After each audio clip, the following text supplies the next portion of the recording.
Hello, hello, hello once again, and welcome back to Small Bites. Hey, Keisha, aloha. I love it. I wish, you know what I was thinking today? Yay, they're opening up travel.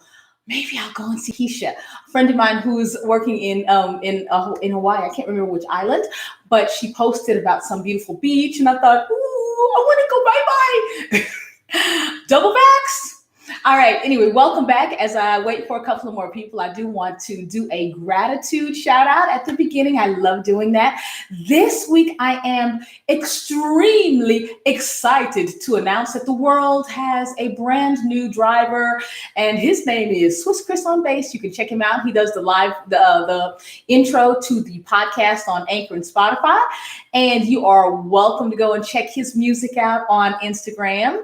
He drives now solo. He's been on a learner's, thanks to the pandemic, for like, God, a gazillion years, it feels like. So I'm super excited about that. But that we did that today. That process kind of led me to a different kind of small bites than I had expected. I have been talking about critical race theory. And suddenly now I'm drawing the ire of certain people, and I'm getting a few, I used to get all my 100 likes and all of that kind of stuff. And now all of a sudden I'm seeing the people saying some not too nice things, disagreeing. That's okay. That's a good thing. It means I'm doing my job. But what I found was, hey, thank you. Hey, UD. What I'm finding is that there's a resistance to talking about things like critical race theory, to even talking about racism. If you listen to the podcast over on Spotify or Apple or wherever you listen to podcasts, Anchor/Hedrick or Hedrick Small Bites on Spotify, Apple, wherever. I talked about a woman. Her name is Miss McCall's, and she has a blog, Chris McCall's Musings. And that blog talks about how critical race theory for some is simply a catch-all phrase for anything having to do with race. And that is problematic because we need to talk about race. You know, when the first people came from England, they came to land that was already inhabited. And we kind of like to forget about that part. But I know when I taught kindergarten, I didn't allow my kids to go over to someone else, snatch a toy away, and then say, hey, this is mine. And that's kind of what we did. So we need to go back and look at those things. So coming full circle, when I was getting Chris's driver's license, I was so excited. Hey, Mama's gonna not have to sit in the parking lot and wait on you to finish rehearsal. Oh, I'm so excited. And then we got home and he went on the typical maiden voyage to go and get milk. Okay, the street, it's 10 minutes up the road, less than 5 minutes up the road.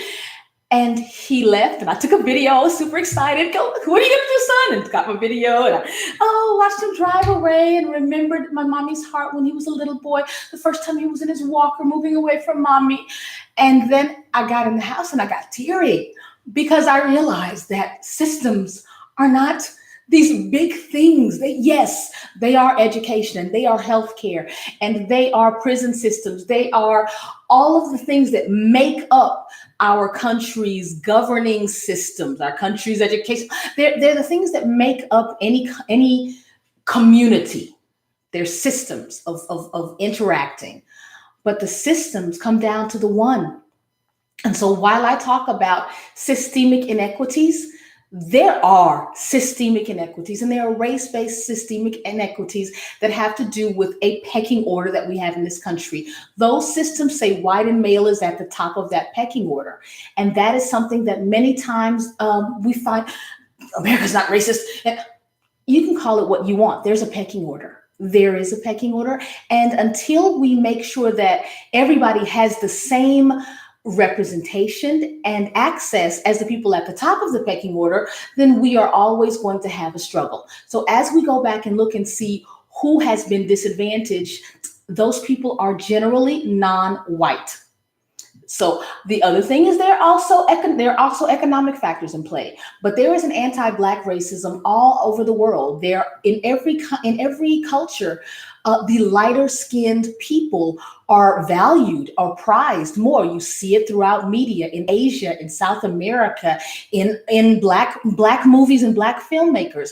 That's a problem because of the pecking order. The closer you get to white, the better you are. There was a phrase in the black community that used to say, if you're white, you're all right. If you're brown, stick around. If you're black, get back. So that pecking order is interwoven through not only America, but generally globally. That's something that you see. And until we acknowledge that as a fact, and not in any way that makes some feel guilty and, oh, you're my privilege. I'm not privileged. What do you mean? I've worked hard. Yes, of course you have. But you get to work in a different way that my son has to work. So my son left and I came in and I began to pray and I felt teary because I realized that driving while black is a thing. And I sent my black male child, no, I sent a black man out in the car by himself. And I'll have to think about that every single time. So I want you, as you talk about whether there's critical race theory or not, whether there's systemic racism or not, whether there are systems to dismantle or not, whether those systems unfairly disenfranchise some and not others, I want you to know that today, when my son went on his maiden voyage, I didn't call my girlfriend and say, guess what? I prayed for his safety today and for the rest of the time when he goes out, because he was no longer, it's like I felt the day I gave birth. He's no longer safe. He's no longer here. He's no longer protected because the systems disadvantage those who look like him. So the next time you think about whether or not George Floyd got killed because it was a black man, I want you to think about the bias that makes you say that. Those blacks are always what? Those blacks, the Asians, the Chinese, the Indians, the Mexicans. Those things happen because there's a pecking order. So my ask is to go to hedrick.com, look at all the resources I'm about to tell you about, and please also consider, especially if it's hard for you to grasp, consider that even if you don't believe it, what is the harm in making a mama like me feel more safe? Does that make you a better person or a worse one? So consider that my journey might not be yours, and don't feel attacked, don't feel antagonized, but consider that there's value in making others feel safe and valued. All right, for the Friday Five this week, I will go fast because I'm already at 7 minutes. Oh my God, I never do that. Okay, if you got 20 to 30 minutes, review episode 33 and the blog, Words Get in the Way. There's some great information from PBS on eugenics programs, and it talks a lot about different kinds of discrimination systemically. If you got 15 to 20 minutes, you can go to the Investopedia article from Gene Folger.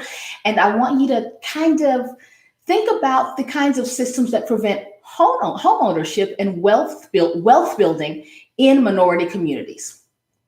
Just by the way, these are not practices from a bygone era. If you've got 10 to 15 minutes, please read this Forbes Discriminatory Real Estate Practice 101 article from real estate reporter Dima Williams. That'll give you context to the racial disparities in home ownership. If you've got 5 to 10 minutes, there is a Harvard Business Review article about the ways that AI discriminates across gender and color lines. The Brittany Preston article, also Jake Silberg and McKinsey MGI, you're going to love it if you're a civics teacher. Go ahead and check it out. There's also an excellent ProPublica article there about justice system AI bias in Florida. And there are wonderful resources linked at the bottom for anybody who wants to learn more about the techie stuff. Finally, if you've got 0 to 5 minutes, Procter & Gamble has a campaign out, and it's hashtag Talk About Bias. I hope that you'll watch the commercial. It's a quick watch, but it's called The Look.